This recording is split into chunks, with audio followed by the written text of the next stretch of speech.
Hello everyone, today we're talking about 3D printed firearms in the state of California. Now YouTube, before you get too angry at me, I am not going to be sharing any links to where you can download files. I am not going to be showing people how to download files. I am not going to be showing the manufacture or creation of any firearms in this video in accordance with the YouTube guidelines. I will, however, be discussing the legal ramifications and the laws around these types of firearms. So this should fall within the friendly content that YouTube allows us to have. So let's show this thing in action.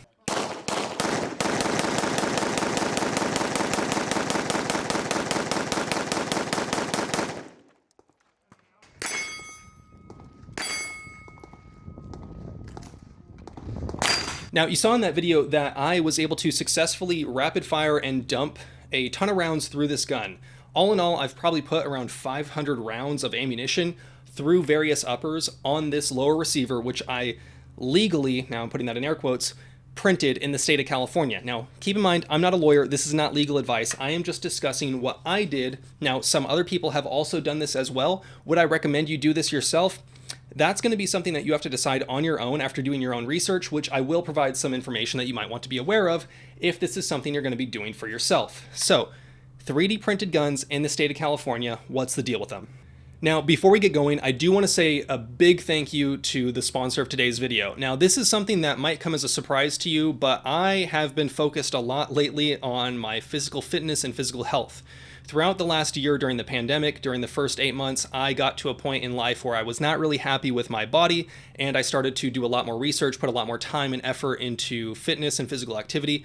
And along the way, I stumbled across Marek Health. Now, Marek Health is a one-stop shop for all of your health needs when it comes to optimizing your health and potentially correcting some stuff in the future. It's all telemedicine through the comfort of your own home, whether it's testosterone replacement therapy, hormone optimization, health optimization, they do it all.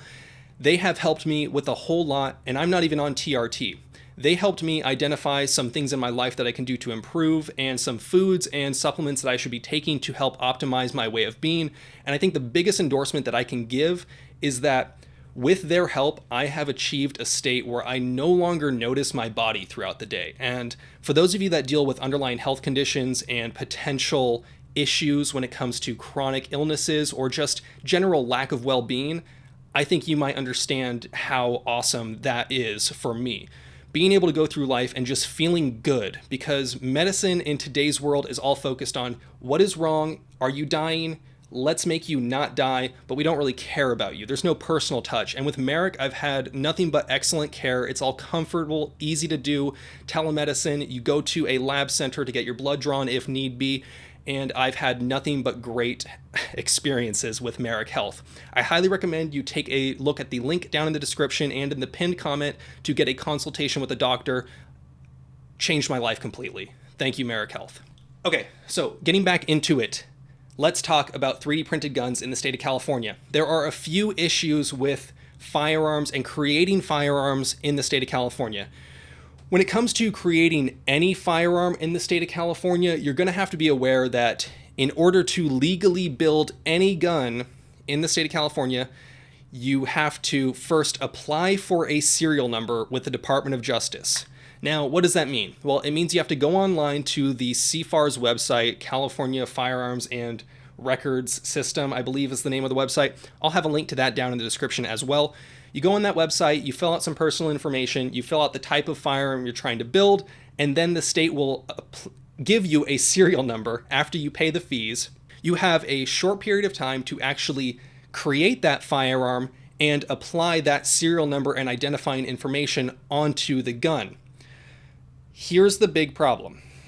All of your polymer 80s, all of your 3D printed guns generally are made of plastic polymers or composite materials that are not metal. If you are going to build a firearm that is polymer, as the frame of the receiver is polymer, you have to not only comply with the federal laws, you also have to comply with the state laws. Now, this federal laws require that the firearm in itself, the complete and total firearm, for example, this Ruger LCP2, This LCP2, the frame or receiver of the firearm, is polymer with a little metal insert in it that has the serial number, but there's other metal pieces. This gun in its totality, per the federal government and the state, has to be as detectable through a metal detector as 3.7 ounces of 17-4 pH stainless steel. Meaning that if the metal detector were to be sensitized to going off on a little tiny piece of metal, it would also have to be able to detect this gun as completed. The state of California, however, saw that definition and decided, let's just take that to the next level and make it more ridiculous because we don't understand the laws. So, if you are going to make a home-built firearm in the state of California, it has to comply with the feds, which is easy to do. Anybody can comply with the feds fairly easily. The state requires, now this is going to be very similar, that inside the frame or receiver itself, let me actually just read this exact text to you. A firearm manufactured or assembled from polymer plastic on or after July 1st of 2018 shall contain its unique serial number on 3.7 ounces of material type 17-4 pH stainless steel. This stainless steel one piece, shall be embedded within the plastic receiver or frame upon the firearm's manufacture or assembly. So, this lower receiver right here that I printed is polymer. Okay, so the feds would say, you know what, when you build that whole gun out, is it detectable by a metal detector? And they'd say, yeah, that's as detectable as that tiny piece of metal, which is very easy to comply with, usually just a few screws or some washers in the gun, that would comply with. The state wants inside the frame or receiver, which is this section here, to have one solid piece. Now, I didn't do a good enough job describing this when I talked about the Glock pistol that I printed in the state of California. A lot of people recommended putting metal BBs or metal powder mixed in with the filament. It has to be one solid piece of 17-4 pH stainless steel in the amount of at least 3.7 ounces worth of it. That means that in order to build any polymer gun in the state of California, you're going to have to permanently embed a massive chunk of metal, which happens to be an amount of metal that weighs more than most Glock frames and most pistol frames that are currently on the market. So it kind of makes it not worth it.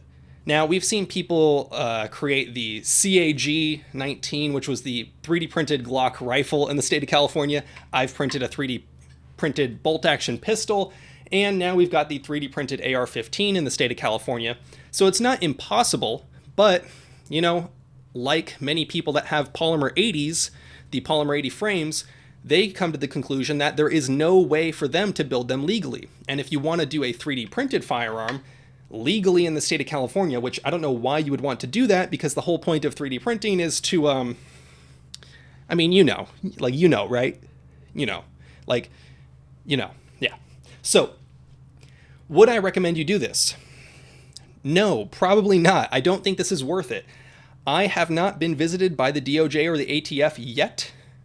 Do I expect them to visit me? I don't know. Would I give them this? No. I mean, honestly, I will probably end up destroying this way before it ever becomes an issue. Mostly just because it takes up too much room in my safe and nobody would ever buy this from me. Maybe I'll torture test this. How about this? If this video gets 5,000 likes, I will upload a YouTube short of me doing push-ups on this receiver until it breaks, or until I break, whichever comes first. How about that? So, 3D printed AR-15s in the state of California, it is possible. Now, if you wanted to not follow the law, it would be very simple to do that, very easy to do that. If you're aware of how 3D printed stuff works, you could very easily print one of these out. However, would I recommend that over something like a 80% arms? I don't know. I think that 3D printed gun technology is very interesting. It's really accelerating fast right now. If you have the means to acquire legal firearms that are commercially made and would be used for defensive use, I would recommend you do that over relying on something like this. All the 3D printer boys are probably going to be really mad at me right now, but 3D printed guns are not just as good in many cases as their commercially built counterparts. Can 3D printed guns sometimes beat commercial firearms in various tests? Yes. Can they survive very high round counts? Yes. Are they cheap to produce? If you already have a printer and have all that stuff set up, yes. It costs about $3 worth of filament to print one of these bad boys out. Do I think that these are cutting edge technology that I think is going to change the way and affect the way that laws can be enforced? Yes, absolutely. I think that 3D printed gun technology is very important. I think it's very interesting, but if you have the means to legally acquire normal commercial built firearms that you would choose to rely on for self-defense, I would choose to rely on those for self-defense over the homemade counterparts. But 3D printed guns are cool as shit. If you have any questions, if I missed anything, feel free to drop a comment down below. I will leave links to the DOJ's website so that you can learn more, read more of the information for yourself, so that you understand what goes on with this kind of stuff. The big thing is, in the state of California, is the actual getting the steel. I actually acquired mine from Online Metals. This gun right now is not configured in a way where I could make it featureless. I would have to put a different grip on, which in the video that I showed you, I did have a fin grip on it, because I'm not going to show you me committing felonies on the internet. But it would be very easy for you to apply any normal featureless grip to this gun, and they seem to work fine. This is a 3D printed stock, which I just need to tighten that down a little bit more. It's a little wobbly. Again, just some place filler parts that I have slapped onto this thing. Complying with the state of California when it comes to building a pistol, obviously that gets a lot more difficult, but if you wanted to 3D print an AR15 rifle in the state of California, it would not be that hard. You just have to get a piece of metal that you could engrave the proper information on, get a design from the internet, modify it so that you would have a pocket to insert this, and then permanently embed it into the gun. Or you could disregard the law entirely, but I'm not a lawyer. I'm not telling you to do that. You're going to have to make your own choices on how you choose to live your life, what laws you choose to follow, how you choose to live your life is up to you. You guys know the drill. Have fun, be safe, stay dangerous. Peace. Okay, so I got to talk about that ad that you guys just saw in the beginning of this video. Honestly, it's probably going to come as a surprise to a lot of you seeing a doctor/healthcare related ad in the discussion of men's health, hormone optimization, health optimization for men and women and that kind of thing. But honestly, the team over at Marek Health are absolutely incredible. Having Dr. Gillette on my side has made losing like 25 pounds in the last 2.5 months so incredibly easy. Having people who are working with me to make sure that I'm living as healthily as possible is incredible. Being able to just text my patient care coordinator and ask them some questions and they just for free give you advice and help you get squared away and going, it's awesome. Getting my blood work done through them was initially pretty nerve-wracking, but I'm actually really happy with how it turned out, and I think I'm going to do a more dedicated video on that kind of stuff in the future, because there's this huge stigma around masculinity and wanting to be healthy outside of the typical realm of what it means to go to a doctor. You go to a doctor nowadays and say, I'm not feeling so good, they're gonna be like, here's some antidepressants, when maybe what you need is to get your blood work done and get yourself checked and squared away. I know several people personally who were clinically low on testosterone and were given SSRIs and antidepressants, and just kind of a shame to see how backwards it is when maybe we should actually fix the root cause of the problem, get these people healthy. And I was initially nervous about taking a sponsorship from basically a healthcare system, the doctors, but I did a lot of digging online. And one of the things that I saw was so many people that went through them got so much more information and help and guidance outside just here's some medicine. They help you optimize your lifestyle, your life. They can help identify certain problems that you might not even know exist. And it can be as simple as just eating certain foods. And that alone, changing up my diet a little bit, eating some of the specific foods they said, doing the exercise that they recommended, I feel so much better. I'm kind of rambling, but I really cannot stress enough how much I've enjoyed my experience with Marek Health. Even if you go through someone else, I highly encourage you taking your healthcare to the next level. Marek has been awesome for me, and I can't say enough nice things about them. Thank you.